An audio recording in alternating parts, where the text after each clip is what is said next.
बढ़ाएंगे। और मेरे साथ एक और पूर्व commanding in chief lieutenant general AK Singh साहब मौजूद है, जो साउदर्न कमांड के हेड रह चुके हैं। ये हमारा सौभाग्य है कि आज हम इतने बड़े बड़े सैन्य अधिकारियों को आपके समक्ष प्रस्तुत कर पा रहे हैं, जो अपनी बात रखेंगे। बहुत शुक्रिया आपका जनरल साहब हमारे साथ जुड़ने के लिए। मैं आपसे जानना चाहता हूं कि जब आपको अर्ली मॉर्निंग ये मैसेज मिला कि भारत ने इतनी बड़े पैमाने पर स्ट्राइक की, तो जनरल साहब आपके क्या पहले थॉट थे? फोटो। जनरल साहब आप मुझे सुन पा रहे हैं? देखिए जी, ये बिल्कुल ब्रजेश जी, आपका बहुत बहुत धन्यवाद। आपके चैनल पर हूं, आपको आवाज आ रही है? परफेक्ट आ रही है sir, perfect, go ahead sir. हाँ, तो ब्रजेश जी, ये 2016 और 19 के बाद हम लोगों ने सोचा था कि शायद पाकिस्तान कुछ सुधर जाएगा, लेकिन ऐसा हुआ नहीं। एक हार्डन क्रिमिनल की तरह वो फिर भारत का पेशेंस टेस्ट किया उन्होंने, और पहलगाम में जो किया, मेरे ख्याल से उससे हीनियस और दर्दनाक कोई इंसिडेंट मेरे ख्याल में नहीं आता है। और मैं कहना चाहता हूं कि ये जवाब जरूरी हो गया था, और जिस पैमाने पे जवाब गया है वो भी बहुत जरूरी हो गया था। आप इस तैयारी को जिस प्रकार की 9 जगहों पर सैन्य कार्रवाई हुई, उसको आप किस तरह से देखते हैं? कितनी बड़ी कैपेबिलिटी है हमारी, और सक्सेस रेट कैसा रहा, और इस पूरे ऑपरेशंस पर आपकी क्या ओपिनियन है? देखिए ब्रिजेश जी, सबसे पहली बात है कि भारत ने अभी भी बहुत संयम दिखाया।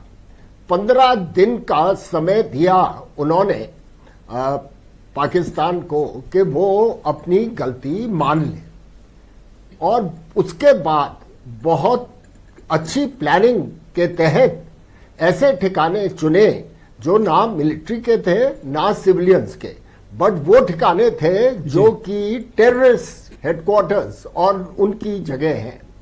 और इसमें एक बहुत गौरतलब बात है कि 2 ऐसी जगह चुनी, मुरिद के जहां पर कि LET का हेडक्वार्टर है, बिल्कुल लाहौर और रावलपिंडी के पास है जी, और एक भावलपुर जो कि सदर्न पंजाब में है, जहां जैश-ए मोहम्मद का हेडक्वार्टर है। अब आप बताइए, टेररिस्ट को क्या मैसेज गया है कि भैया आप पाकिस्तान में कहीं नहीं छुप सकते। करेक्ट। अगर आप हिंदुस्तान के खिलाफ गलत काम करेंगे तो हम आपको चुन चुन के मारेंगे। जो प्रधानमंत्री ने कहा था कि we will take to task not only the terrorist but जो उनके हैंडलर्स हैं और उनके जो मास्टर्स हैं। तो ये एक बहुत बड़ा सिग्नल है। आज तक पाकिस्तान आर्मी कहती थी कि हम देश के रक्षक हैं। अब आप बताइए कहां गए वो रक्षक? उनके बिल्कुल आंख के नीचे जाके भारत ने, इसकी सबसे बड़ी वजह ब्रजेश जी है कि हम मॉरल तौर पे हम लोग बहुत सुपीरियर। सर, मैं एक तकनीकी सवाल है, चूंकि आपने कमांड पूरी लीड कर चुके हैं। जब दुश्मन हाई अलर्ट मोड पे हो और किसी भी क्षण आपके हमले की अपेक्षा कर रहा हो या एक्सपेक्ट कर रहा हो, उस वक्त घुसकर उसको पटक कर मारना और उसको निस्तो नाबूद करके आना, ये हमारी कैपेबिलिटीज जो इंडियन आर्मी की है, उसको आप किस प्रकार से देखते हैं? देखिए, ये प्लानिंग तीनों सेनाओं के विंग, आर्मी, नेवी और एयरफोर्स ने मिलके की है। और पाकिस्तान को, और जरूरी नहीं कि खाली एक ये ऑप्शन रहा हो, मेरे ख्याल से 3-4 ऑप्शन रहे होंगे, जिसमें से आखिरी गो अहेड हमारी पॉलिटिकल लीडरशिप, प्रधानमंत्री ने दिया होगा कि ठीक है आप ये ऑप्शन इस्तेमाल कर सकते हैं। और देखिए खूबी कि हमने ना जमीन पर और ना एयर स्पेस में वायलेशन किया है, अपनी तरफ रहे हैं, और वो कैपेबिलिटी हमारे पास है कि पाकिस्तान के अंदर बिल्कुल एक्यूरेट स्ट्राइक किया है हमने टेररिस्ट ठिकानों पे। सर, ऐसी स्ट्राइक्स या तो मैंने अमेरिकन की देखी हैं या इजरायली आर्मी की देखी थी सर, इंडियन आर्मी की इस कैपेबिलिटी को हम सब ने और दुनिया ने पहली बार देखा।